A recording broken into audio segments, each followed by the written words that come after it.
شما از تنهایی میترسید، من از بودن با کسایی که ادای خوب بودن رو در میارن. خب با وفا باش. وفاداری؟ دیدی قاب بگیر. چی شد؟ قسمت چپ سینم تیر میکشه، اکتفایی بهش ندارم.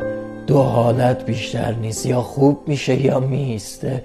فراموش کنیم. کاش میشد یه سری آدم ها رو فراموش کرد، بعد دوباره از اول عاشقشون شد. حست به زندگی اینه؟ حسم مثل آدمیه که گذاشتنش تو قبر ولی زنده است.